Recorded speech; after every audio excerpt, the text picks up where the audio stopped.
Listen, it's real cryptid hours right now, guys. I don't know if you've checked. Okay, listen, I don't make the rules around here, all right? But Bigfoot does, right? He's like our CFO or something. This one actually was recommended to me by a viewer, and it just so happened to tickle that part of my brain that doesn't like to be tickled. Now, the series in question is called the Labo tapes, which takes place over on the Pinoy Cryptids channel, and it's a Filipino analog horror story, and it seems to take inspiration from a very popular urban legend. So without further ado, let's take a gander at this one, shall we? Let's see if mother is mothering.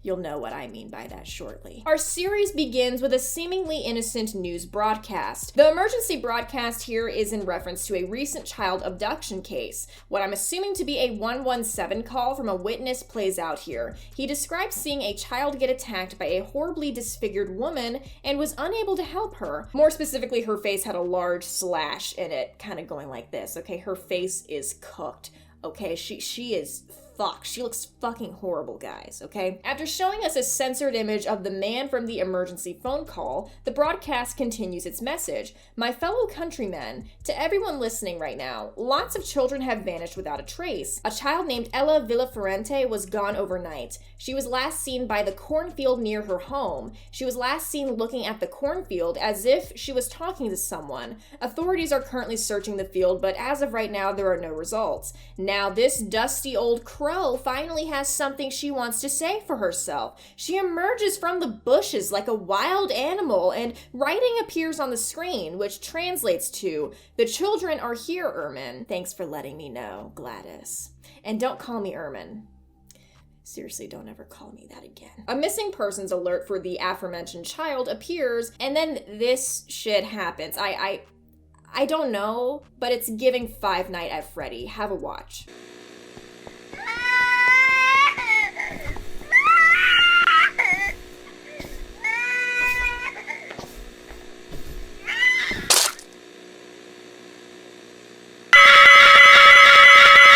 The description gives us coordinates which lead to an area in the Philippines near a few churches, a high school, and a middle school. The second episode begins with a message from what appears to be the missing child's spirit. You're not alone right now. It's your fault. You know that, right? You wouldn't even help me, and yet you were the one who was scared. It's your fault. Cold. It's cold here. I can't feel anything. I can't scream. I can't even feel my face. I was left to rot. But wait, did you catch that? Yes, in the middle of the static, some Morse code appears on the screen, which translates to, "You was not human." I'm sorry, I know that's likely a mistranslation, but, part of me hopes it isn't, okay? Let me dream, okay?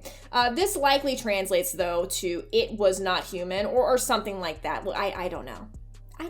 All right, I don't know. The following footage shows a couple of detectives speaking with each other over the phone, and one of them logs into his computer. While I wasn't able to translate all of what was being said here, it's pretty clear that they're looking into the case of the missing child. We learn through this footage that the child was found deceased and horribly mutilated. After that very somber revelation, we get this Freddy Fazbear-ass jump scare perfectly spliced in the middle, and then there's a baby crying in the background for some reason, completely unrelated, I assure you. And then after showing us a single corn, the hash-slinging slasher reveals her face to us at the end of the tape. The third episode shows us a sentient fushigi ball with some words of wisdom to share with us.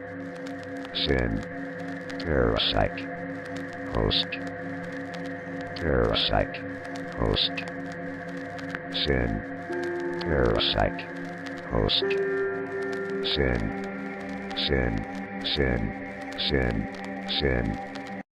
Hivdrafröjband, men att visus nämmervänga. Hivdasningen avser med sin ärde, då avser det därför. Snågam witness jag hösta, då de inekal, så med blahja. Now that little reversed part there, it sounds like this when corrected. I held them close, like any mother would, but the hunger seeped into my bones. Their cries faded, as I swallowed, the tiny fingers clawing inside me.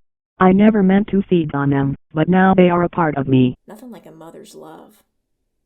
Ain't nothing like it. I'll tell you what. The camera cuts to what appears to be blood on the ground, and the sound of chewing can be heard in the background. The following is a translation of the words that appear on the screen. Hungry. I did it again. I have no control. I can feel everything. I can still hear their cries. This hunger is not mine. Forgive me. I did not mean it. I'll fix you. I'm still here. I'll make you return. The next frame after that shows a rabbit, a machete, and a woman in a burlap sack. What be in my bag for real on most days? Okay, I mean, seriously, these are just the essentials, guys. The next tape shows us a recording taken from a therapy session, and the patient is none other than the witness from the first episode. According to the text below, he seems to be suffering from a traumatic mutism. To summarize things, well, let's just say that they don't really get too far with the whole therapy thing. Because in the middle of the session, he commits self-deletion, which I know that censorship sounds so stupid, okay? I'm sorry, but see, if I don't talk like Chat GPT, what YouTube is going to do is it's going to flag my video, and it's going to put a hotline over my video. Just big ass words. After the cadaver was studied by the authorities, it was found that the patient suffered a drug overdose during the time of the therapy session, with the drug in question being fluoxetine, which, if you guys don't know, is an antidepressant. This was causing him to have vivid hallucinations. The man was deemed as insane, and before his passing could be seen muttering the words, "Sin parasite host." Dear Gladys gives us a friendly hello before the video ends. Gee, I wonder who would make him say all those things. Now, this video opens up with one of my favorites, televangelism. I'm kidding. I don't know who this pastor is. All right, I'm following my gut here. All right, people, you can't blame me. Now, he seems to be talking about how when the Bible refers to our spiritual battle with the flesh, it's not actually talking about the body, but rather, well, not to put words in Unk's mouth here, but I'm pretty sure this is referring to the common teaching that the flesh refers to worldly matters and how they can kind of serve as a distraction from God and holiness and all that stuff. And this can be broadly applied to a lot of things, really.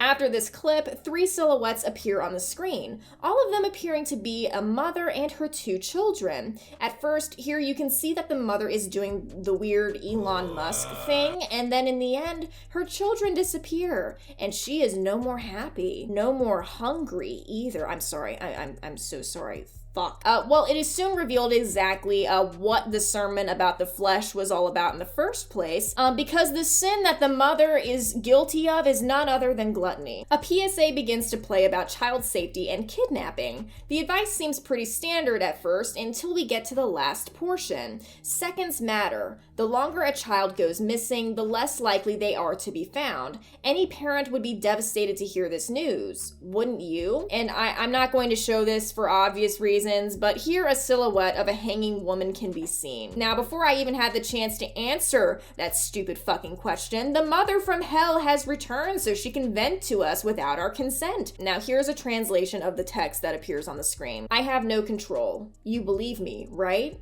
Mom will never hurt you. Well, you know, I have to say, this next frame here was entirely expected. Now, that chili does look pretty good, though. I'm not gonna lie, like, it looks like something I would get from Wendy's. A bloody picture frame appears shortly after with a woman crying in the background. The words "sin without redemption" appear just below the picture frame. Another message appears alongside an image of a teddy bear. The translation is as follows. Why did you do this to us? Stop it, mama. How many more people need to bleed? Let's just cook like before. You don't have to be violent. Stop the eating. I miss when you put us to sleep. I miss when things were simpler. We still love you. We can get away. We will take care of you, and we will find real food. We can run. Let's just hide it. You don't need to hurt others. Well, God, that was horribly depressing. But you know who had to come around and make everything worse? Well, it's none other than the corn lady, folks.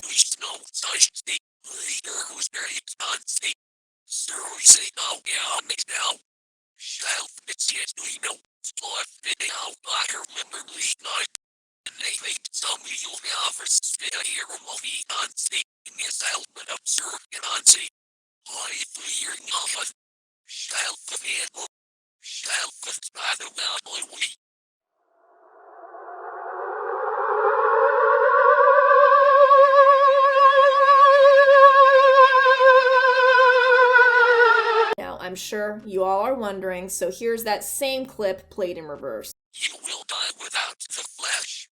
Obey the flesh. The hunger you feel is not a curse but a blessing. It's not evil, Maria, it's survival you must give in. Don't you remember how quiet it felt when you tasted flesh? Why deny what is yours? It's not here to hurt you. It just wants you. Well, okay, I get it. I really do. Okay, but did you need to whisper in my ear like that? Like, God, I can't go a single day without the demons of hell trying to seduce me. It's not fair, people. Well, whatever this entity is, it's trying to convince the mother, whose name is Maria, that it's a force of good and it's just trying to protect her. It's trying to help her live. Classic manipulation tactic, by the way. And to nobody's surprise, the binary text in the description translates to sin without redemption. The final episode in the series shows us a prescription bottle and a smiley face with the questions: do you feel joy? Do you feel sorrow? Do you feel angry? Do you feel guilty? The footage momentarily cuts to a child running in a field and a censored family photo with a woman sobbing in the background. Sorry again for the censorship, but this clip here shows the silhouette of a woman inching closer and closer to a noose. And then after that, a news clipping appears detailing how the mother of Ella Villaferrante, Marie Villaferrante, unalived herself after her daughter's own passing. The corn woman appears to us once again, yes, blessed be, with yet another a session of what the hell is wrong with this bitch. When the blood fades, what are we left with? Damn, Maria really be asking the important questions. But what she really should be asking is, where the fuck are your kids? That goddamn Fushigi ball hits us again with the absolute bar that is Sin Parasite Host, and then footage appears of some undisclosed outside location. A man can be heard screaming alongside a wet sloshing sound. The silhouette of a man appears and the words, "Forgive me, Ermin." A mental health evaluation immediately plays after, which contains stimuli including but not limited to past sins. At first, the sound of children laughing starts to play, then the sound of crunching, and finally this.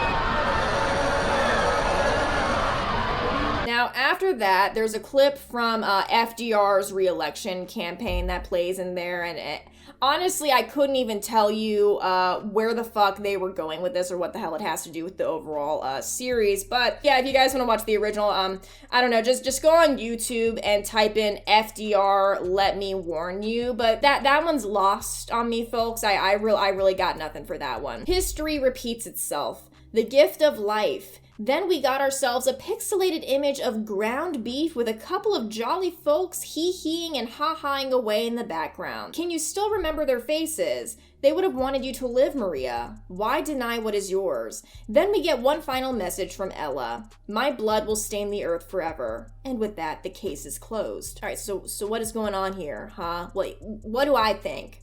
Right, what do I think is going on? What's my opinion? Well, I got nothing, folks. As always, thanks for watching, guys, and tune in next. I'm just kidding. Well, for this one, I did a little bit of research because I just kind of had a suspicion that it was based off of something, and it turns out I was actually correct. I was able to find an article about an urban legend dating back to the 90s called Maria Labo, which of course originates from the Philippines, and shares the same title as the analog horror series itself. According to this article, locals were warned to be on the lookout for a strange woman with a slash going across the middle of her face. And it was also believed that she was cannibalistic, and many of the locals started to speculate that she was probably in a swing. slang, which according to Filipino folklore is sort of an umbrella term that's used to describe anything that is evil, like basically a shapeshifter, a witch, a ghoul, a goblin, or myself, for example, just to name a few. And so that's what I believe to be the case with Maria here, the main antagonist of our story. But why? What exactly made her this way? There's a lot of variations to the local legend, but here's one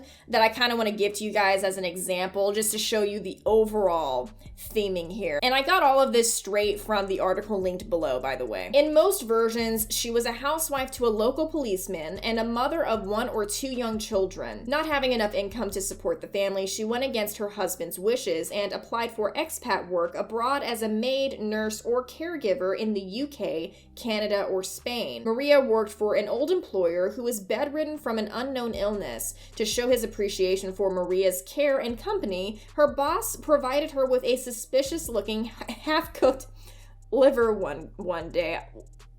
I'm sorry. I'm really not trying to sound rude or crass here, but if someone offers you a half-cooked liver as a gift of appreciation, just say, oh, okay, thank you. Hey, you mind if I use the restroom really quick? And they'll say, yeah, of course, right? So you go use their restroom. Do they have a window in that restroom? I'm willing to bet that they do.